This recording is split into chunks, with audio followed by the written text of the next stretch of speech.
Namatay si Nadab at Abihu. Ika-10 kabanata. Ang dalawang anak ni Aaron na sina Nadab at Abihu ay kapwa kumuha ng lalagyan ng insenso. Nilagyan nila ito ng mga baga at insenso at inihandog sa Panginoon. Pero ang ginawa nilang ito'y hindi ayon sa utos ng Panginoon dahil iba ang apoy na kanilang ginamit para rito.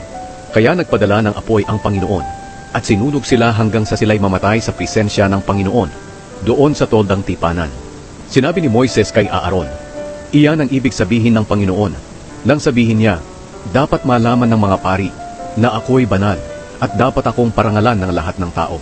Hindi umimik si Aaron. Ipinatawag ni Moises si Mishael at si Elzaphan na mga anak ni Uziel na tiyuhin ni Aaron. At sinabi niya sa kanila, kunin ninyo ang mga bangkay ng inyong mga pinsan sa tolda at dalhin ninyo sa labas ng kampo. Kaya kinuha nila ang mga bangkay sa pamamagitan ng paghawak sa mga damit nito at dinala sa labas ng kampo ayon sa utos ni Moises.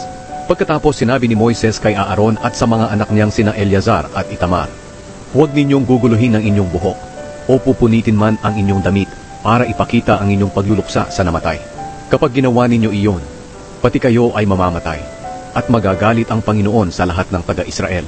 Pero maaaring magluksa ang mga Israelitang kamag-anak ninyo para sa kanilang dalawa na sinunog ng Panginoon. Huwag muna kayong umalis sa pintuan ng tolda. Mamamatay kayo kapag umalis kayo.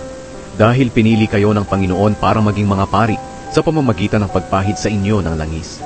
At sinunod nila ang iniutos ni Moises. Sinabi ng Panginoon kay Aaron, ikaw at ang iyong mga anak ay hindi dapat uminom ng alak o ng anumang inuming nakakalasing kapag papasok sa tolda. Kapag ginawa ninyo iyon, mamamatay kayo.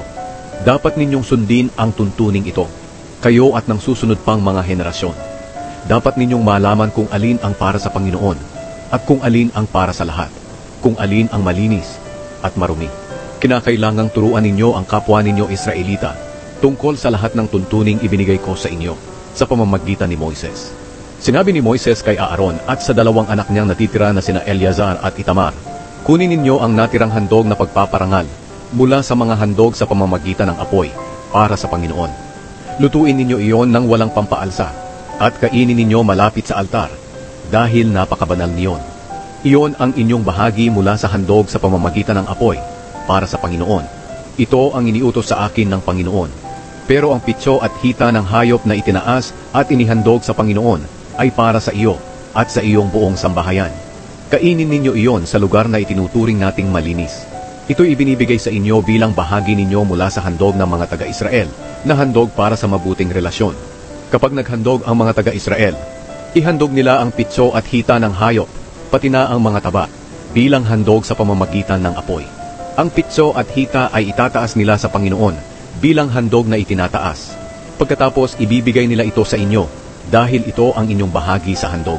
Ito'y para sa inyo at sa inyong mga angkan magpakailanman ayon sa iniutos ng Panginoon. Nang siyasatin ni Moises ang tungkol sa kambing na handog sa paglilinis, napag-alaman niyang nasunog na itong lahat. Kaya nagalit siya kina Eleazar at Itamar at sinabihan, bakit hindi ninyo kinain ang handog sa paglilinis sa banal na lugar? Ang handog na iyon ay napakabanal at iyon ay ibinigay ng Panginoon sa inyo para matubos ang mga tao sa kanilang mga kasalanan sa presensya ng Panginoon. Sapagkat ang dugo nito ay hindi dinala sa loob ng banal na lugar. Kinain sana ninyo iyon doon sa tolda, ayon sa sinabi ko sa inyo. Pero sumagot si Aaron kay Moises, kanina naghandog ang aking mga anak ng kanilang handog sa paglilinis at handog na sinusunog, pero namatay ang dalawa sa kanila. Sa nangyaring ito sa aking mga anak, matutuwa kaya ang Panginoon kung kinain ko ang handog sa paglilinis ngayong araw? Sumang-ayon si Moises sa sagot ni Aaron.